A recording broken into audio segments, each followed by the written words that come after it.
de la educación superior, la única agencia. Pedro, es muy interesante poder escuchar de tu boca, de tu pensamiento, de tu conocimiento, de tu experiencia, una interpretación acerca de un debate que está siempre sobre la mesa y que se vuelve a poner se vuelve a ayornar, se vuelve a reactualizar todo el tiempo entre los universitarios. Y es aquel debate que fija una línea, una estrategia entre la acción del Estado en favor de la universidad pública o en favor del mercado, en el sentido de que uno está viendo cómo ha proliferado en todos estos años la gran cantidad de universidades privadas, algunas de ellas incluso mixtas, que han salido en América Latina, en nuestro continente, etcétera. Ahora, no hay documento de la UNESCO donde no se refiera, en materia de educación superior, al peligro que significa la mercantilización de ese segmento tan importante del conocimiento. Incluso, conocés mejor que todos nosotros, que el encuentro, el fantástico encuentro de la CRES que hubo el año pasado aquí en Argentina, la CRES es el Consejo, la Conferencia Regional de Educación Superior que hizo la UNESCO, con la presencia de casi 500 rectores de todo el continente, aquí en Córdoba, a unos 700 kilómetros al norte de Buenos Aires. Se puso sobre la mesa todo el tiempo esa discusión, y esa discusión se agiganta en la medida que la UNESCO, por ser un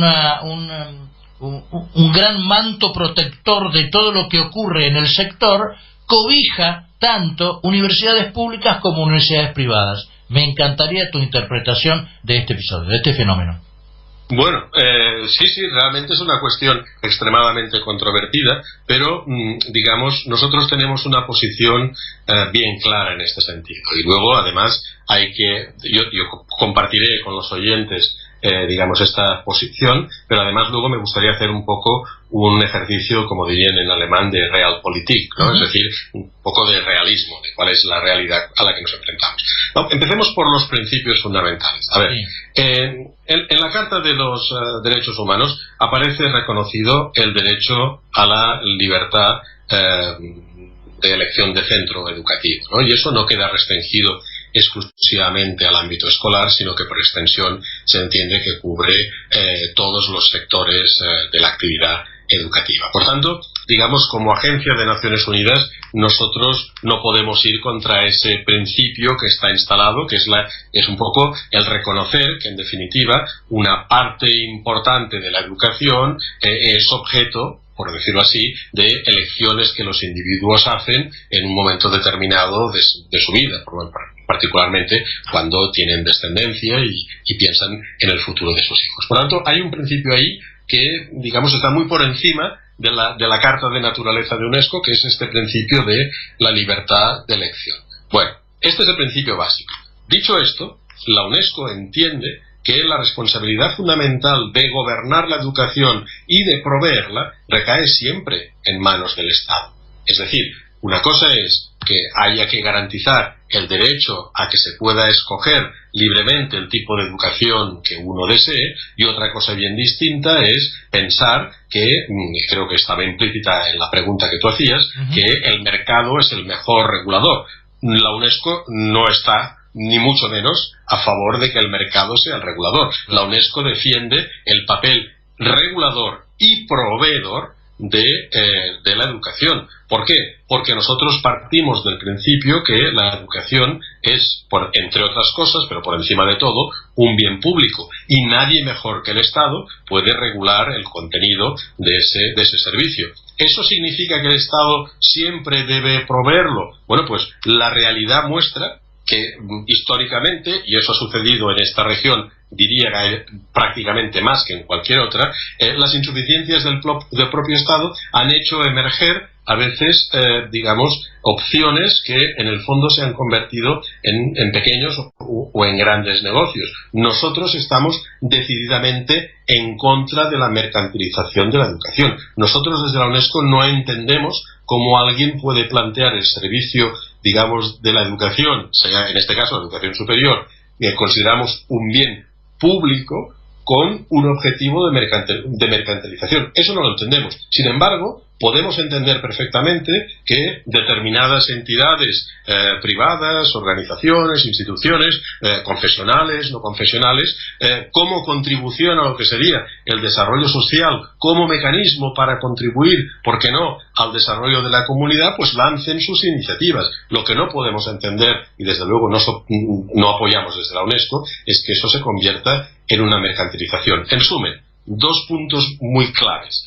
En primer lugar, la UNESCO no defiende para nada que el mercado sea el regulador. En segundo lugar, la UNESCO está absolutamente y decididamente en contra de la mercantilización de la educación. Ahora bien, ¿significa eso que la UNESCO defiende la desaparición total de las universidades privadas? En absoluto.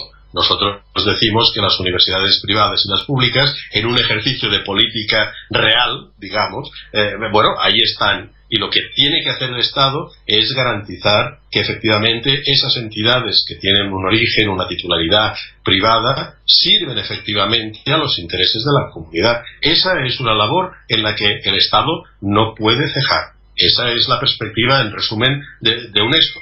Yo creo que sería poco realista imaginar que de pronto un país como, por ejemplo, Argentina, prescinda de la noche a la mañana de la contribución de todas y cada una de las universidades privadas, sencillamente porque esa situación no es políticamente viable. Esa es la realidad. Ahora bien, ¿puede el Estado argentino contribuir a regular, o el Estado, o por qué no, la CONEAO, etcétera, puede contribuir a regular y a garantizar la calidad de la provisión del servicio también de las universidades privadas? Pues efectivamente lo está haciendo y probablemente lo seguirá haciendo en el futuro, en un intento, como sucede en otros países. El caso más inmediato ahora, y yo creo que es un caso de éxito también, es el caso de Perú, donde la superintendencia está efectivamente realizando un trabajo prácticamente, diría, de cirugía, intentando separar el grano de la paja en términos de la provisión privada de educación. Es decir, no sé si estoy explicándome bien, pero me da la sensación de que para nada, o sea, una cosa es que quien quiera y tenga la capacidad de ofrecer una buena opción de educación superior privada pueda hacerlo, y si tiene, digamos, si tiene que servir a sus comunidades, pues ¿por qué no? Adelante. Y otra cosa es que haga negocio. Y además, otro punto muy importante es que, aun aceptando ese principio, por encima de todo, el Estado no debe abandonar su capacidad de regular el sector, porque de otro modo no puede garantizar que la provisión de educación superior se convierta en un bien público, y no puede defender tampoco los intereses, para empezar, la equidad, digamos, ni de los estudiantes ni de sus familias, ¿no? Entonces, evidentemente, digamos, el Estado tiene el papel más importante en esta regulación. Bien.